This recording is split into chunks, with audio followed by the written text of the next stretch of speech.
So on that cheery note, Gears. How about switch gears a bit on the budget battle that's going on? We get pretty frustrated with our government these days. One of the things that's frustrating is they talk about cutting 1.2 trillion or 2.4 trillion or whatever the number is, and then they go out and say that's over 10 years. And all of a sudden, you know, it doesn't start till after the election. Right, yeah, and that's frustrating because they just, the ball's moving all the time in this thing. And that's one of the frustrating things I think we find about this battle that's been waging the last... Well, that's why this Supercommittee is a bit of a joke. They put in cuts to the defense budget and to a domestic budget, which are, in the defense budget, unsustainable. We shouldn't do them.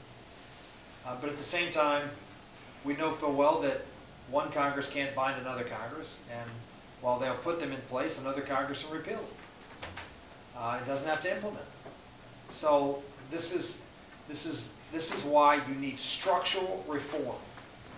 I use the example of the last time there was a we need a change in the rules of how the House and Senate and the President operate if we're going to change the way Washington operates. You simply, with the way the government is structured right now, there's really no way, I believe, ever to control the size and scale of the federal government.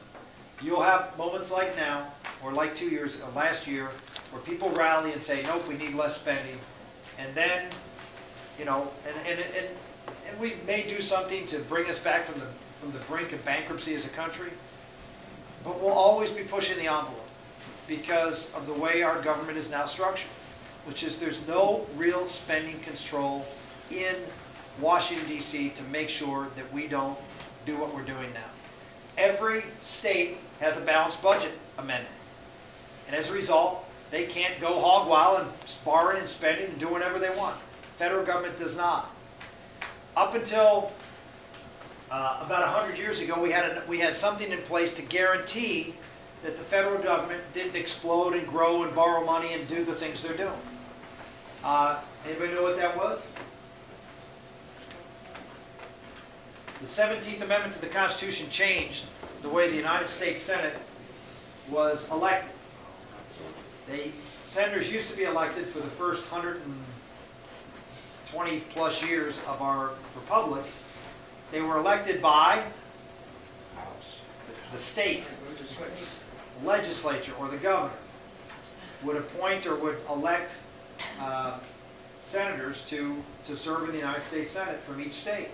And so when they went there, who did they serve? Did they serve the people of the state? No.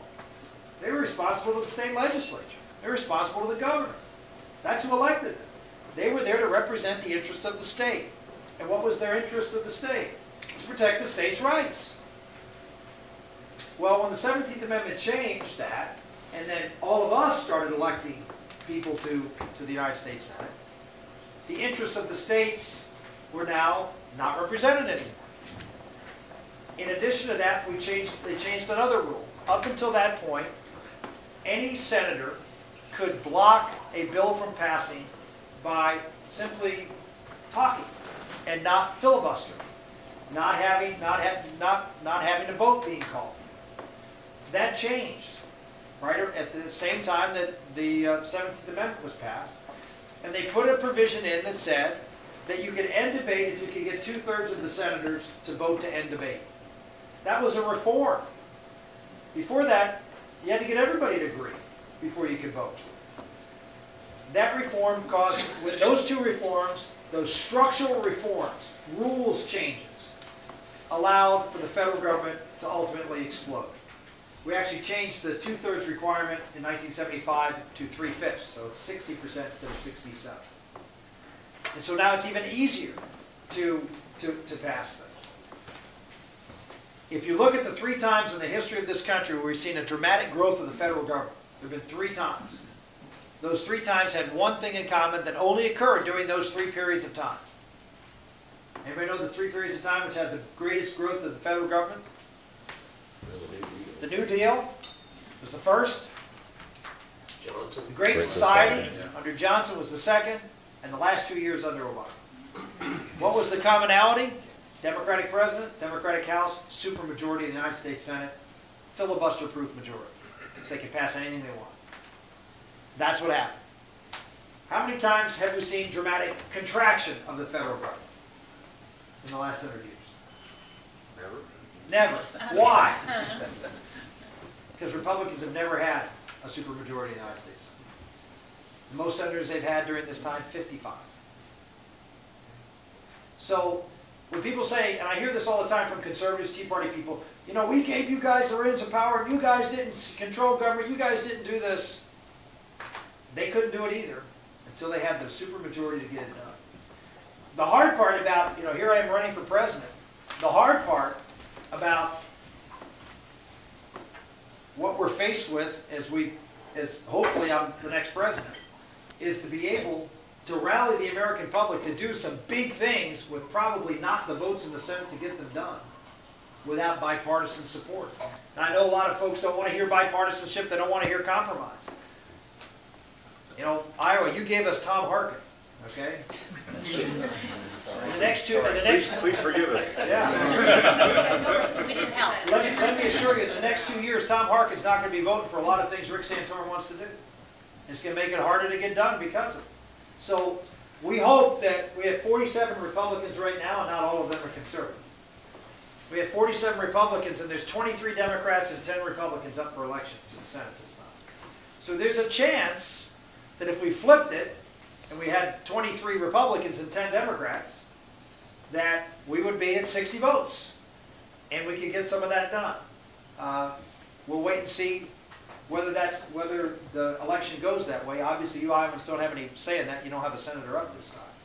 But we do have, you know, North Dakota and Nebraska, you know, have races up. And, you know, it's an opportunity for a lot of states, particularly conservative states, to step forward and elect conservatives into the Senate. The structural change, this is all by way of saying, the structural change that I would advocate as a president, one of the first things that I would do, and I would have to do it by going across the country and advocating for it, is a balanced budget amendment to the Constitution. If we get a balanced budget amendment to the Constitution that limits spending to 18% of the overall economy, then we will guarantee that the budget will be balanced, that the federal government will be limited, and that you will be the generation that is guaranteed freedom for the future of our country. Because as long as the government is small, and 18% is the historical average since World War II, as long as the government is small, you are large. You are free. It's when the government gets big that you get small. Yes, sir.